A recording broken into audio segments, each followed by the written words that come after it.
Earlier this year, Leica commissioned me to photograph a festival using entirely the Leica Q3. I've spoken already about that particular project on this channel, but beyond that shoot, I was able to spend a little bit of time working with and using the Leica Q3. From using it as an everyday carry around, heading over to Ireland to visit my family, to taking it with me on other jobs, such as like portrait shoots for musicians. And one of those jobs that I took to was actually another music event, but a different kind of vibe. So whilst the festival that Leica commissioned me to shoot was more based on kind of like live performances, the event that I shot with the Leica Q3 most recently was a club night at the Warehouse Project. For those of you who are familiar with my work, the Warehouse Project is a club that I frequent every weekend. So from September to January, I'm there pretty much every weekend working for the venue. I've been photographing the Warehouse Project for a number of years now. It's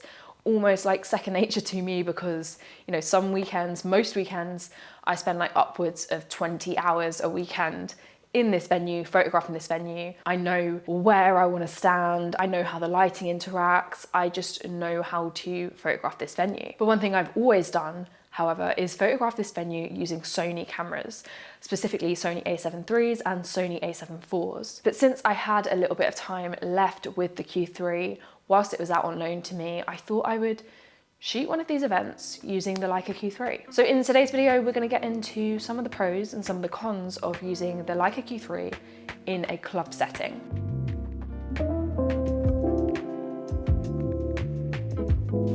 Okay, so let's talk about the cons. We'll start with the things that didn't work so great with the Leica Q3 in a club environment. I think naturally, one of the limitations of using the Leica Q3 is that it's a fixed lens. I don't mind too much using fixed lenses in club settings. I actually shoot a lot of club stuff using primes, but I do have that option to switch out between primes. And obviously the Leica is a fixed 28mm lens, which again is also quite a good lens actually for club photography, but you are then just restricted. And I think that's the main con here, is the restriction of only being able to use a 28. So for example, if I was shooting club stuff solely on the Leica Q3, it would give me a lot of limitations about what kind of clubs I can photograph, where I can stand in the venue, and the types of shots that I can get. So yeah, the 28mm lens, great lens for club photography. Only being able to rely on the 28mm lens, not great, really. Not great when you're working in a place that is dynamic and you have to act and photograph it dynamically. The second one is that the Leica Q3 only has one SD card slot.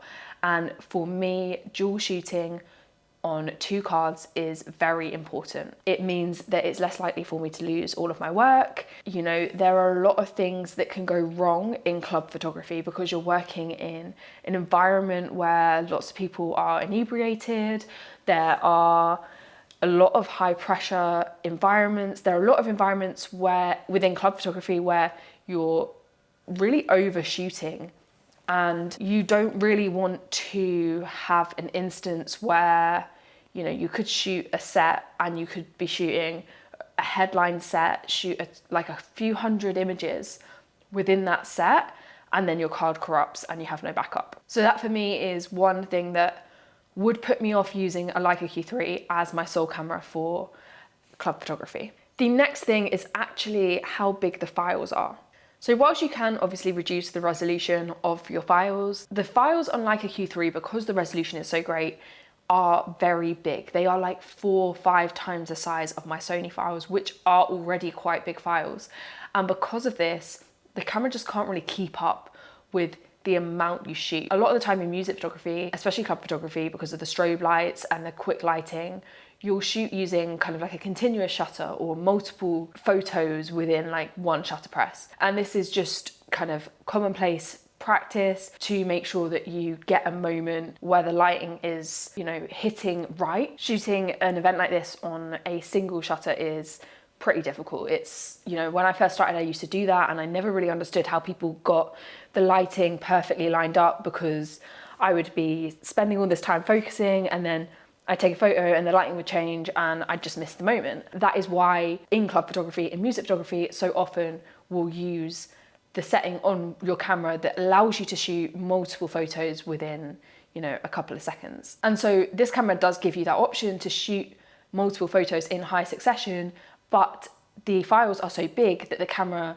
lags a lot. It takes a long time for those photos to register, and then the camera basically just stops working for those seconds that it's trying to record. That for me is maybe the biggest issue that I had with the Leica Q3. Those few seconds where you cannot do anything on the camera, so it's not even like you can't take another photo, you can't adjust your settings while this is happening, you actually can't use the camera whilst it's recording. And that for me is a big issue, because literally a second is a valuable time when you're working in this kind of environment, and you could miss a moment because you can't even change your settings.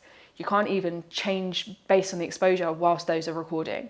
So you either have to choose between obviously not taking advantage of the resolution, which I think is a big pro of the camera, or not shooting high succession, or missing a moment. So for me, those are definitely the three biggest cons: the fixed lens, one SD card slot, and not really being able to shoot quickly. Before we move into the pros, there is also one kind of note on the autofocus. I think the autofocus is really good on the Leica Q3. What I don't think it's great on is in low light settings. So not necessarily the camera performance, but the actual autofocus.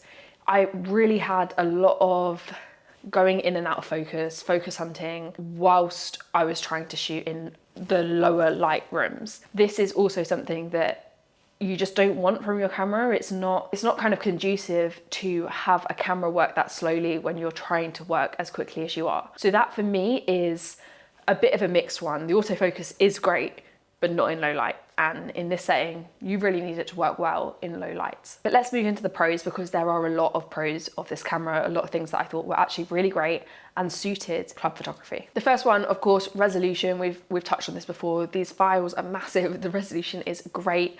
You're able to crop so well. This is one of my key takeaways when I was shooting the festival, actually, was just how well you can crop using the Leica Q3. Alongside that, the sharpness of the image is great. Leica lenses, of course, we know they're super sharp, and the 28mm on the Leica Q3 is no exception. These are definitely so much sharper than anything that I've got on my Sony with my Sony lenses. You know, even when I'm shooting wide open, these photos are still sharp. Another one of the pros is that it's a very simple interface. It's not loads and loads of different menus like Sony have. It's very easy to use. It's quite ergonomic. You can hold it with, there's like a little thumb impression pad on the back. Very easy to hold and very easy to use. The autofocus we've already covered. It is great, but not great in low light. However, the camera itself is great in low light. I could push the ISO on the Leica Q3 way further than I could push the Sony a7 IV before it got considerably grainy. That was a really nice thing to find with this camera, because of course some of these venues that I'm shooting in are incredibly dark. The warehouse project is no exception. Sometimes these rooms are just very dark and very difficult to use. You have to push your ISO. So I could comfortably do that on the Leica Q3. And the lens selection, the 28mm is a great natural selection for music photography. The fact that you can't change the lens is a bit of an issue, but the 28mm is a really good lens to use, so that's not too much of an issue. It's good for both crowd shots and also when you're in the booth with the artist, so there is a little bit of diversity there with what you can use the 28mm for. And my final pro would be the tilting screen. That was really useful because, you know, obviously I'm not the tallest of people, so being able to tilt the screen when I'm shooting really high up, etc., and still be able to see what I'm working with is very integral for me. I would not be able to do club photography with a screen that doesn't articulate in some way. But as a conclusion, would I swap my Sony a7 IV for a Leica Q3 for club photography? The answer is no, not completely. I think the Leica Q3 is a really fun camera to use in this setting, but I don't think I'd swap it. I think that's for a lot of reasons. I wouldn't be comfortable shooting clubs without a dual memory card slot. I really need something that works quicker in autofocus and recording the images.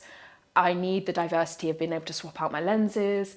And I think another massive reason that I wouldn't be comfortable using the Leica Q3 as a club camera is the price of it. I don't think I'd want to take a camera that expensive to a club as often as I go to a club. People are on substances that make them act certain ways, and it's not always the safest of environments to be with your gear. You know, some of my Sony lenses, some of my Sony equipment is really bashed up. It's really, you know, you can see the metal through the lenses, it's very scratched.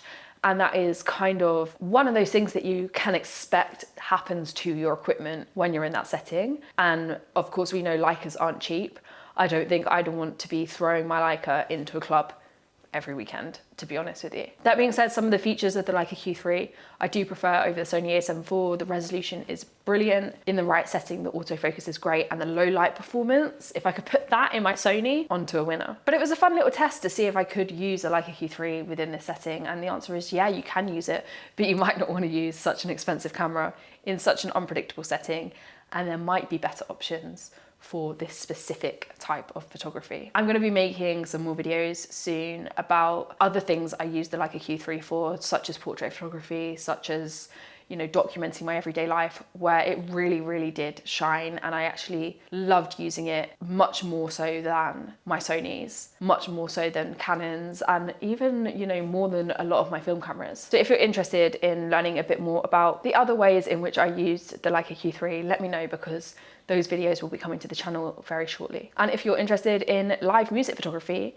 not only can you check out my other video about the Leica Q3 in a festival setting, which was a really fun trip to Kosovo, shooting Dua Lipa's festival with Leica, honestly one of my favorite projects of the year. Not only can you check that out, I'm also going to link in the description my brand new Skillshare class, which is all about live music photography. It's all about storytelling in live music photography, how you can kind of identify a story, how you can tell a story, the techniques that you can use to convey emotion through music photography. And it's probably one of my favorite Skillshare classes that I've made. As ever, you guys can access it with a free trial. I will link it in the description. The free trial will give you access to my new class, all of my other classes about studio photography, portrait photography. There's another one about live music photography, about editing, as well as all the other classes on Skillshare. So I'm going to link that in the description if you guys do want to check it out. But thank you guys for watching. Thank you to Leica for lending me the Leica Q3.